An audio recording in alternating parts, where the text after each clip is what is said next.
नमस्कार दोस्तों, स्वागत है आपका यूट्यूब चैनल एबी टेक में। दोस्तों आज है 26 अप्रैल और 26 अप्रैल की प्रमुख खबरें जान लेते हैं जो आज के प्रमुख समाचार पत्रों पर छाई हुई हैं और आप लोगों के लिए बहुत ही इम्पोर्टेंट हैं। तो चलिए शुरुआत करते हैं आज के वीडियो की। दोस्तों आप लोग जानते हैं कल 25 अप्रैल से केंद्र सरकार के गृह मंत्रालय ने गैर जरूरी वस्तुओं वाली दुकानों को भी खोलने की अनुमति दे दी है। हालांकि इसमें कुछ बाउंडेशंस भी हैं कि शहरी इलाकों में मॉल और बाज़ार की दुकानें नहीं खुलेंगी। इसके अलावा सिर्फ वही दुकानें खुलेंगी जो बाज़ार से बाहर हों या आवासीय परिसर में हों। वहीं पर गाँवों में सभी प्रकार की दुकानें खोलने की अनुमति दे दी गई है। लेकिन दोस्तों यूपी में ऐसा कुछ भी नहीं है। यूपी ने अभी तक इस आदेश के तहत कोई भी कार्रवाई नहीं की है। सामने स्क्रीन पर देख पा रहे होंगे केंद्र ने दुकानें खोलने को लेकर के जारी की नई गाइडलाइन, लेकिन यूपी में कोई छूट नहीं। लॉकडाउन जस का तस। उत्तर प्रदेश सरकार का कहना है अगर लॉकडाउन अभी ख़त्म नहीं हुआ है और ऐसे में दुकानें खोलने का छूट दे दी जाती है तो कोरोना वायरस को फैलने का ज़्यादा चांस होगा और ऐसे में हालात बिगड़ सकते। इसलिए प्रदेश सरकार फ़िलहाल इसकी समीक्षा कर रही है और उसके बाद ही यहाँ पर कुछ आदेश जारी करेगी। वैसे आपको बता दें लखनऊ, कानपुर, मेरठ, आगरा जैसे जो शहर हैं जहाँ पर कोरोना का प्रकोप ज़्यादा है वहाँ पर दुकानें किसी भी हाल में नहीं खुलेंगी। ये बातें वहाँ के जिला अधिकारियों ने भी स्पष्ट कर दी हैं। बात कर लेते हैं कोरोना अपडेट को लेकर के। दोस्तों अब तक कुल मिलाकर के 24,942 एक्टिव केस भारत में मिल चुके हैं। इसमें से पिछले 24 घंटों में 1490 केस आए और 779 की कुल मिलाकर के डेथ हो चुकी है।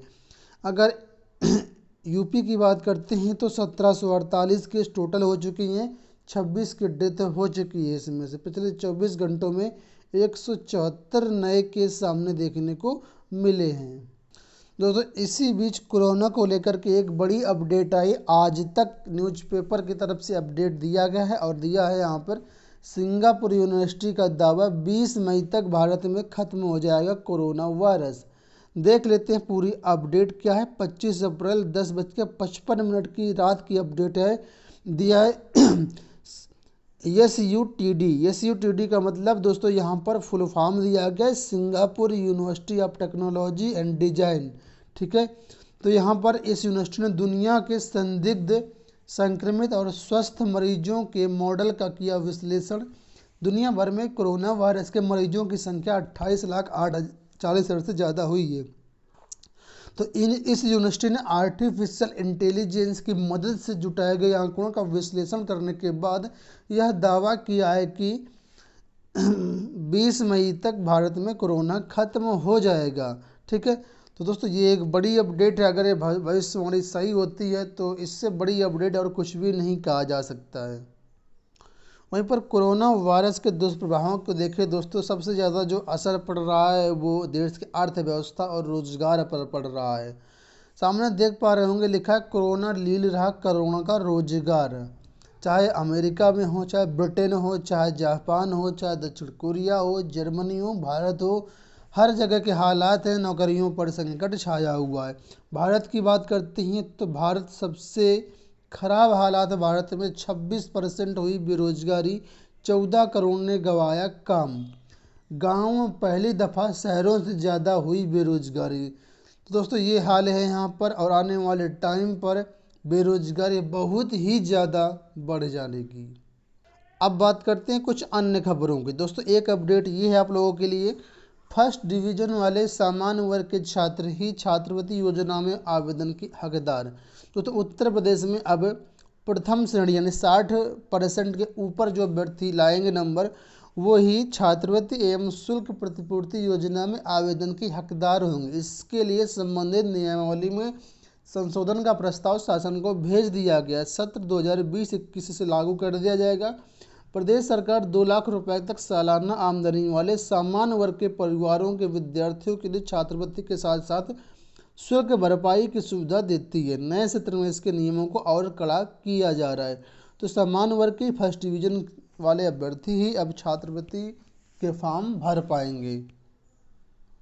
बात करते हैं यूपी बोर्ड के कॉपियों के मूल्यांकन को लेकर के। दोस्तों अभी तक इसमें गतिरोध जारी है।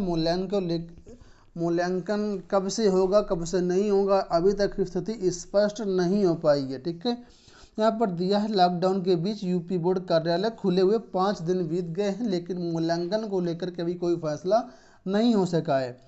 पहले कोरोना मुक्त होने और उसके बाद प्रयागराज के कोरोना प्रभावित हो जाने के बाद अब तक मूल्यांकन को लेकर के कोई भी निर्णय होता दिखाई नहीं दे रहा है। बोर्ड के अधिकारी असमंजस में है कि मूल्यांकन पर क्या किया जाए। वहीं पर सभी शिक्षकों ने मांग की है कि जो मूल्यांकन हो लॉकडाउन खुलने के बाद ही कराया जाए।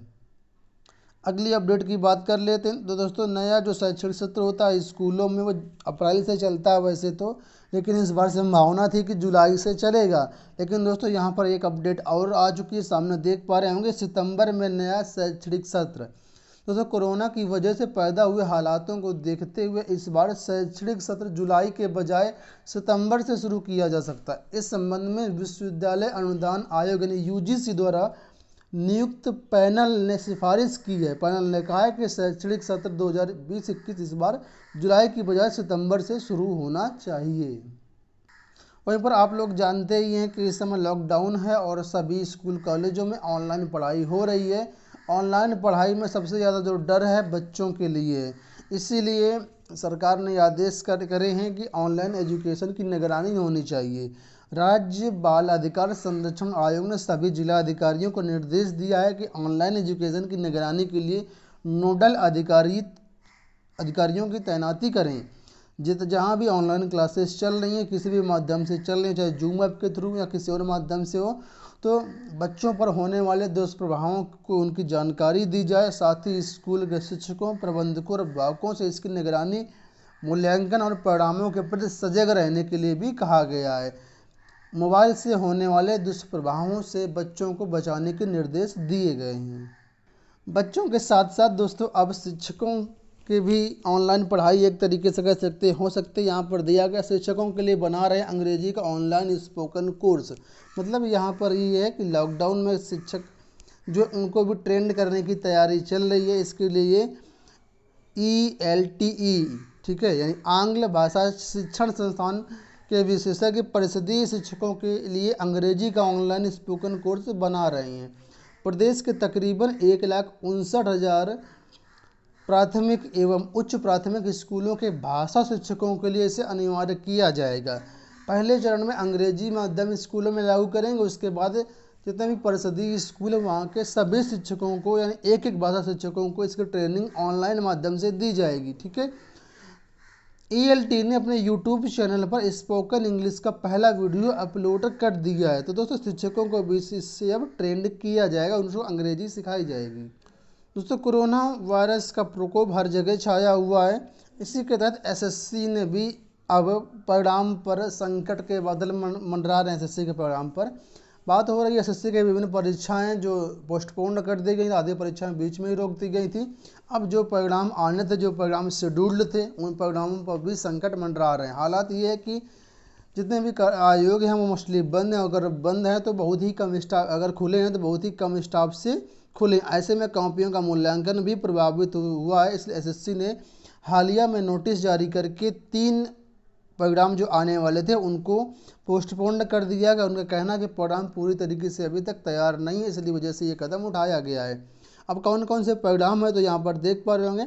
जूनियर इंजीनियर भर्ती 2018 के दूसरे पेपर की परीक्षा का परिणाम 9 अप्रैल को आना था। वहीं पर MTS 2019 के दूसरे पेपर का परिणाम 30 अप्रैल को आना था।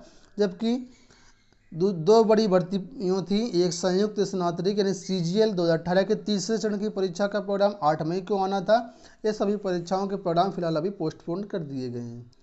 दोस्तों लॉकडाउन में राज्य के जितने भी विश्वविद्यालय और डिग्री कॉलेजों के शिक्षक और कर्मचारी हैं उन्हें वर्क फ्रॉम होम को लेकर के दिशा निर्देश दिए गए थे। इसका वो पालन नहीं कर रहे हैं। वो ये नहीं बता पा रहे हैं कि लॉकडाउन के दौरान घर में उन्होंने क्या काम किया। उच्च शिक्षा निदेशक डॉक्टर वंदना शर्मा ने इस पर नाराजगी जताते हुए सभी को पत्र भेजकर दिशा निर्देशों का पालन करने को कहा है।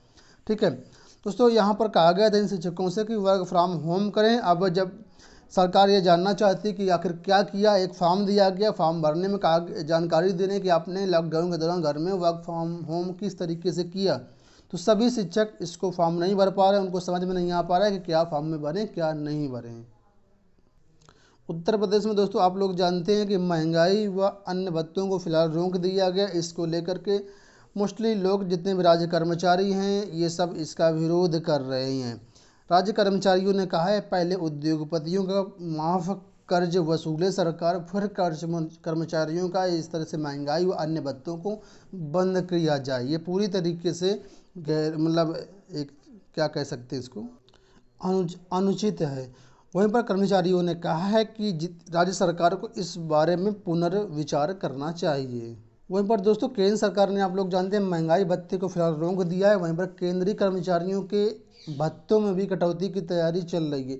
कई प्रकार के अन्य भत्ते मिलते हैं, तो भत्ते में भी अब तैयारी काटने की चल रही है। जैसे कौन कौन से भत्ते हैं, तो LTC है, लीव इनकैशमेंट है, मेडिकल बिलों आपातकालीन को छोड़ करके वेतन संबंधी पुराने बकायों आदि पर भी कैंची चलाने जा रही है। केंद्र सरकार इस पर भी तैयारी कर रही है, जल्दी इसका भी आदेश दे सकती है। तो ये दोस्तों हो गई आज की प्रमुख खबरें। आई होप आपको वीडियो पसंद आया होगा। वीडियो को लाइक और शेयर कर दीजिएगा। पूरा वीडियो देखने के लिए धन्यवाद।